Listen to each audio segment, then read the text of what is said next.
2024 সালে এসএসসি শিক্ষার্থী বন্ধুরা, আমার ভিডিওতে তোমাদের সকলকে স্বাগতম। তো তোমরা কিন্তু অনেকেই বৃত্তি পাও কিংবা বৃত্তি পাবে। তো এই বৃত্তির রেজাল্টটা কয়েকদিন পরে প্রকাশ করা হবে। তো এই বৃত্তির রেজাল্টটা কিভাবে দেখবে তারই আজকে 3টি মাধ্যমের কথা বলবো। তো অবশ্যই এই ভিডিওটা সম্পূর্ণ দেখবে, তাহলে তুমি কিন্তু কিছুই বুঝতে পারবে না। আর তৃতীয় মাধ্যমটা হলো সবচেয়ে বেশি কার্যকরী। তো অবশ্যই তৃতীয় মাধ্যমটা দেখার জন্য অপেক্ষা করবে। তো চলো কথা না বলে ভিডিওটি শুরু করা যাক। আর তুমি যদি আমার চ্যানেল নতুন হয়ে থাকো অবশ্যই চ্যানেলটাকে সাবস্ক্রাইব করে রাখবে। তো আগে বলে নেই যে আমি এর আগেও কিন্তু 2-1টা ভিডিও ছেড়েছিলাম, ওই 2টা হয়তো।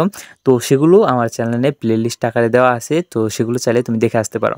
তো এই বৃত্তির জন্য আবেদন কোথায় করবে এবং বৃত্তি পাওয়ার সর্বনিম্ন যোগ্যতা কতটুকু, এইগুলা কিন্তু ওই ভিডিওতে বলা আছে, তোমরা চাইলে সেগুলো গিয়ে দেখে আসতে পারো।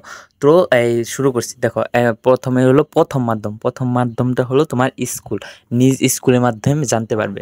হ্যাঁ, যখন বৃত্তি রেজাল্টটা প্রকাশ করবে তার পরে তোমাদের স্কুলে ওই রেজাল্টটা চলে আসবে। তো তোমাদের স্কুল থেকে যদি কেউ বৃত্তি পেয়ে থাকে তো তোমাদের স্যার সেটা পরবর্তীতে বলে দেবেন, কিংবা তোমার খোঁজ নিয়ে জানতে হবে। তো এটা গেল প্রথম মাধ্যম। এখন হলো দ্বিতীয় মাধ্যম। হ্যাঁ, দ্বিতীয় মাধ্যম হলো অ্যাপের মাধ্যমে। অ্যাপ দিয়েই তুমি তোমার এই বৃত্তির রেজাল্টটা দেখতে হবে। তো এটা দেখার জন্য তোমার একটা অ্যাপ ডাউনলোড করতে হবে।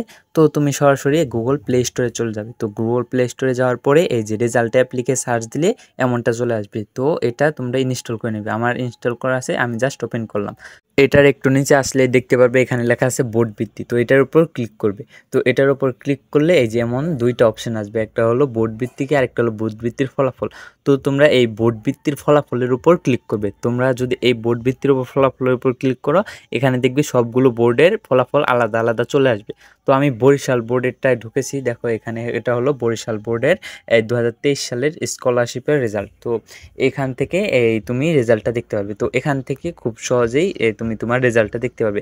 তো এইখানে অনেক জনেরই রেজাল্ট রয়েছে, বৃত্তির রেজাল্ট। তুমি এর মাধ্যমে তোমারটা খুঁজবে কী করে। তো এটার একটা সহজ পদ্ধতি আছে, যে তুমি উপরে একটাই যে সার্চ অপশন দেখতে পাচ্ছ, তো এই সার্চ অপশনের মাধ্যমে তুমি তোমার বৃত্তির রেজাল্টটা খুঁজে পাবে।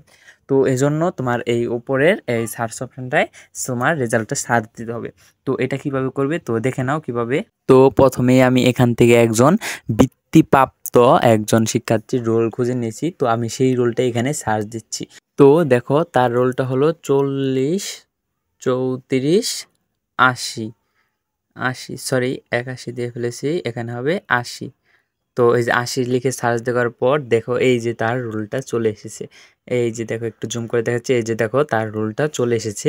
সে কি বৃত্তি পেয়েছে, যে নিচে লেখা আছে এই ট্যালেন্ট পোল বৃত্তি পেয়েছে, আর কোথা থেকে পেয়েছে, কোন স্কুল, তো সব এখানে ডিটেলসে চলে আসছে। তো দেখো এই যে এভাবে কিন্তু তুমিও তোমার যদি বৃত্তি পাও তোমার রোলটা এভাবে চলে আসবে, আর যদি না পাও তাহলে এখানে পাবে না। তো এভাবে কিন্তু তুমি বৃত্তির রেজাল্টটা তুমি দেখতে পারো। এটা গেল দ্বিতীয় মাধ্যম, খুব সহজ মাধ্যম। এর থেকে একটা সহজ মাধ্যম রয়েছে, সেটা হলো তৃতীয় মাধ্যম। তোমার এত কিছু ঝামেলা করার দরকার নেই, তুমি ব্যাস আমার চ্যানেলটাকে সাবস্ক্রাইব করে রাখো। তো যখন তোমার বৃত্তির রেজাল্টটা প্রকাশ করবে তুমি জানবে কি করে। তো এটা আমি তোমাদের ভিডিওর মাধ্যমে বলে দেব যে কখন বৃত্তির রেজাল্টটা প্রকাশ হয়েছে। তো তখন তোমরা সরাসরি গিয়ে বৃত্তির রেজাল্টটা দেখতে পারো।